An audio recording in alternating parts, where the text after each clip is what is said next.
બધા મિત્રોને રામ રામ અને ફરીથી એક મારા ભાંગલા તૂટલા વ્લોગમાં તમારું સ્વાગત છે। તો મિત્રો આજે બનાવવાના છે આપણે સેવડો। તો સેવડા માટે આપણે લીધું છે તો મમરા લીધા છે, પછી આપણે લીધા છે ભૂંગળા લીધા છે, અને આપણે લીધા છે પૌવા, અને આપણે તેલ મૂકી દીધું છે ગરમ। તો આગળ તેલ ગરમ થઈ જાય એટલે સીધો આ વસ્તુ આપણે તળી અને આમાં ભરી લેવાની છે। જેવો તેવો સેવડો બનાવતા આવડે છે, આપણે પહેલી વાર સેવડો બનાવીએ છીએ। કેવો બને જરાક તમે કોમેન્ટમાં કહેજો। અત્યારે તો આપણું તેલ ગરમ થાય છે, તેલ ગરમ થઈ જાય એટલે પછી આપણે તળવાનું ચાલુ કરી દેવું। તો મિત્રો આપણું તેલ થઈ ગયું છે ગરમ, તો પહેલા આપણે પૌવા તળી નાખવાના છે। તો હાલો આપણે ફટાફટ પૌવા તળી નાખીએ।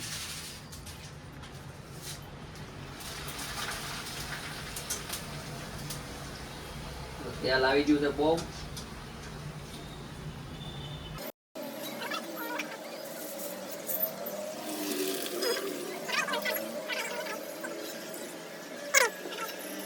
લાઈક કરી દેજો।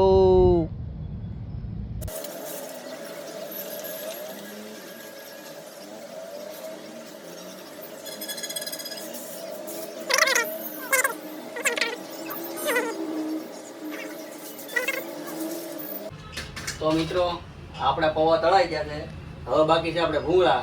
તો હવે પછી આપણે ભૂંગળા તળવાના છે।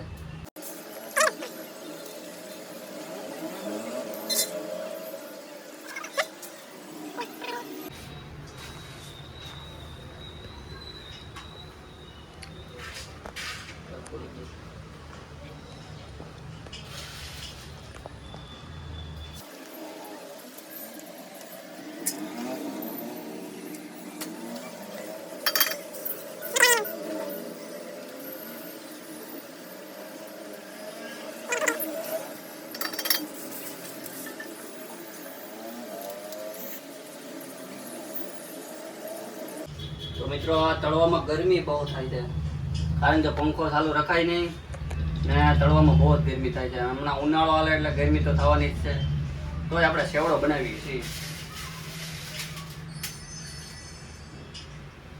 તો મિત્રો આ તેલ ગરમ હોય એટલે તેલ આપણે એમાંથી કાઢી લીધું છે, અને એમાં થોડીક હળદર નાખી દેવાની, અને હળદરને એકદમ બરાબર મિક્સ કરી નાખવાની છે।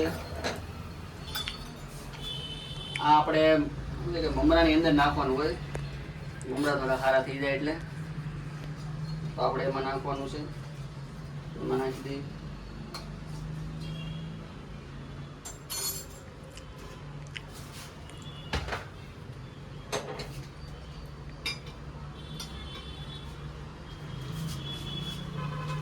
તો આ બળેની એમ નાખવાનું છે।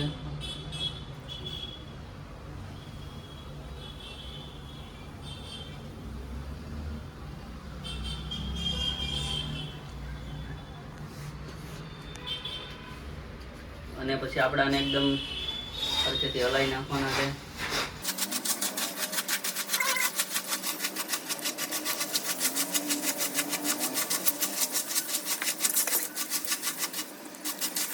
તો મિત્રો આપણે આ સેવડા મસાલા લીધો છે। આ મસાલો સુરતમાં સારામાં સારો મળે, શિવ મસાલા છે। આ મસાલો નાખો એટલે પછી સેવડામાં બીજો એક મસાલો નાખવો ન પડે, આ રીતનો મસાલો છે। તો આપણે પૌવા પહેલા મિક્સ કરી દઈએ।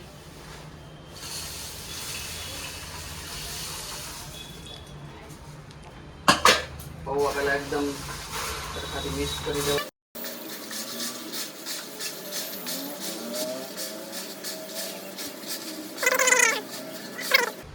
તો મિત્રો આપણે પૌવા મિક્સ થઈ ગયા છે, હવે આપણે જે આ ભૂંગળા તળ્યા છે એ ભૂંગળા મિક્સ કરી દેવાના છે। તો ચાલો આને ફટાફટ આપણે મિક્સ કરી દઈએ।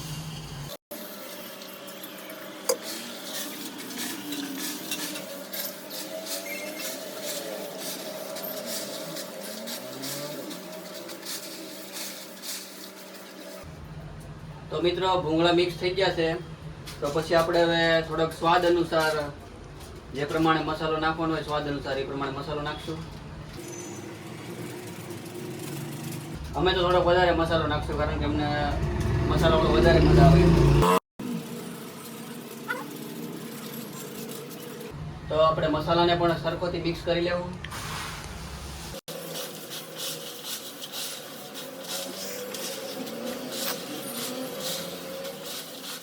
તો મિત્રો આપણો સેવડો થઈ ગયો છે તૈયાર. તમને કેવો લાગ્યો છે અને તમે પણ જો બનાવો તો મને કોમેન્ટ કરજો. સેવડો થઈ ગયો છે તૈયાર. તો મિત્રો આ સેવડાની રેસીપી તમને કેવી લાગી જરાક ખાસ કોમેન્ટમાં જણાવજો. અને વિડીયોમાં નવા હોય તો સબસ્ક્રાઇબ કરજો અને વિડીયોને લાઈક કરતા જજો. અને પછી મળશું આવતા નવા વ્લોગમાં.